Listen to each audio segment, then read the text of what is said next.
Bien, en una semana que estuvo marcada por la economía y una nueva disposición del Banco Central a última hora, vamos a hablar de esto con Gabriel Camaño, economista que está aquí con nosotros para aclarar varias cuestiones. Bienvenido, Gabriel, ¿cómo estás? Buenas noches, ¿cómo andas? Buenas noches. Bueno, en primer lugar, preguntarte por esta nueva disposición del Banco Central, donde obliga a los bancos a pedir autorización para distribuir sus utilidades. ¿Qué quiere decir esto? Sí, es para disponer de su resultado, digamos, es hasta más amplio en ese sentido. Sí, básicamente es indudable que con todo lo que pasó después de las PASOs, la liquidez del sistema financiero está bajo estrés, sobre todo la liquidez en moneda extranjera, está habiendo retiro de depósitos en moneda extranjera. Entonces el Central desempolvó una resolución, una regulación, para decir la palabra correcta, que había estado vigente entre 2006 y 2018, digamos, no es algo nuevo, que básicamente lo que hace es lo que vos decís y que tiene como objetivo regular, controlar la gestión de la liquidez de las entidades financieras. El regulador, que es el Banco Central, tiene una responsabilidad ahí, hay un momento de estrés, entonces tampoco podía hacerse el distraído, hasta desde un punto de vista de responsabilidades legales, tenía razones para avanzar en ese sentido. Ahora, lo primero que a uno le viene a la cabeza es, bueno, ¿empieza a haber algún tipo de control de cambio? No, eso no es ni control de cambios ni control de capitales, eso es una regulación prudencial, si querés le decimos, de liquidez. Alguno te puede decir, bueno, es un control de la liquidez de los bancos, ponele. Pero no es ni control de capital. Para hacer control de capitales tiene que trabajar sobre los flujos de la balanza de pagos, la cuenta capital. No está actuando sobre eso porque no está diferenciando entre residentes o no residentes. No va por ese lado. Y tampoco es un control, y tampoco es un control de cambios porque no está, digamos, afectando en forma directa la disponibilidad de ninguna gente de comprar moneda extranjera. O sea, ¿lo llamarías control de liquidez? Sí, es una regulación de liquidez, es una regulación de liquidez. Sí, prudencial. No está mal, como repito, hay un tema que es cierto que el sistema financiero, y hay que llamarlo por su nombre, está bajo estrés después de las PASO, y también es cierto que el Central tiene una responsabilidad ahí. El Central y quien está, porque es el regulador y quien está desempeñando el cargo. Ahora, ¿esto está bajo estrés después de las PASO, el sistema financiero, después del resultado de las PASO, o tiene que ver también con las medidas que tomó el ministro de Hacienda en estos últimos días? Es una mezcla, es toda una película que se gatilló después de las PASO con la destrucción del valor en el precio de los activos.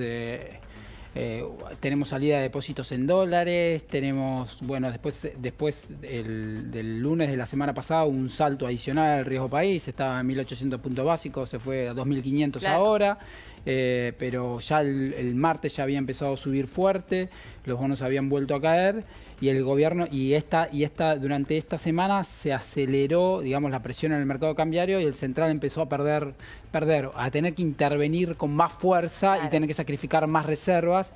Y entonces ahí el gobierno tuvo que elegir entre el programa financiero, digamos, y el objetivo de reservas y mantener la estabilidad del tipo de cambio, y decidió priorizar reservas. Para todo no alcanza. Para todo empezó a no alcanzar, digamos.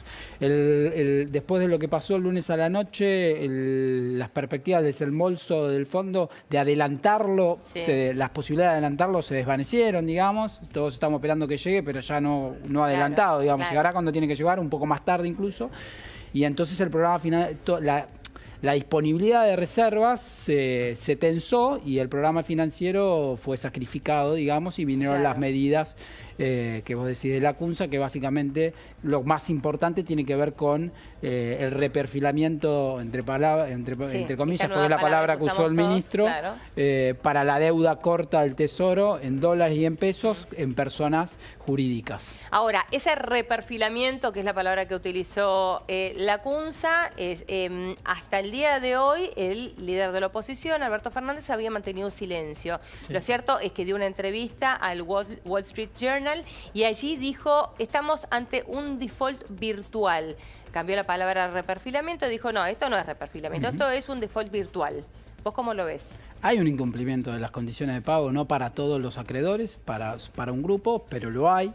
El tema es que tampoco, o sea, hablar de default es una cuestión técnica, no es algo así para tirar tampoco tan a la ligera, digamos. Hay un incumplimiento, había una fecha de pago y el gobierno la está incumpliendo y la está reprogramando de forma no voluntaria. Entonces ahí hay un incumplimiento por parte del gobierno. En el resto de la deuda, no.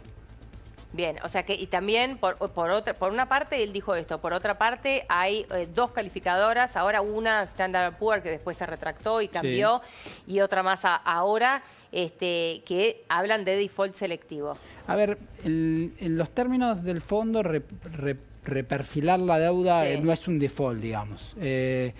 Por eso hay que ser cuidadoso cómo se lo llama, digamos. Pero independientemente del tema técnico, es cierto que hay un incumplimiento en la fecha de pago. O sea, desde un punto de vista conceptual, hay un incumplimiento en la fecha de pago. Eso no lo puede, la diferencia es clara. Correcto. No hay ni quita en interés ni quita en capital, digamos. Sí, como vos le cambias la fecha de pago, el rendimiento real de la inversión va a cambiar. Eso no, pero no hay una quita en el cupón, por decirlo de alguna manera. Claro, te voy a pagar lo mismo, pero más adelante. Correcto. Esa es la cuestión. Pero hay un incumplimiento, eso es innegable, digamos. Conceptualmente el incumplimiento está.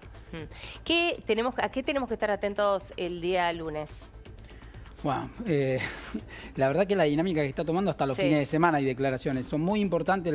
O sea, lo que vimos es, después de las PASO... El fin de semana también tenemos que ver las declaraciones políticas, ¿no? Sí, de los dos candidatos, en especial de Alberto Fernández, que es al que, aunque él le esquive, digamos, a esa jeringa, es al que están buscando todos los medios que lo declaren, y no es caprichoso eso, porque es el que está mirando el mercado, porque el mercado lo asigna como el que tiene las más probabilidades de ganar en octubre, y es a donde están puestas todas las dudas, entonces le está pidiendo que despeje dudas.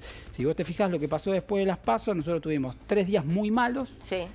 Con una primera reacción de Macri que fue mala, que después Macri pide disculpas, le da espacio a Alberto acepta, y ahí parece que entramos con una tregua. Ahí los niveles de los valores afectivos seguían muy bajos, pero las dinámicas divergentes cesaron. El central ya dejó de tener que intervenir tanto para sostener el tipo de cambio. Y eso tenía que ver con el diálogo. Sí, había una tregua, habían cesado. Después hubo un par de declaraciones de Alberto que generaron duda y que tuvieron que salir a rectificarlo sus propios referentes económicos, pero más o menos igual la cosa venía.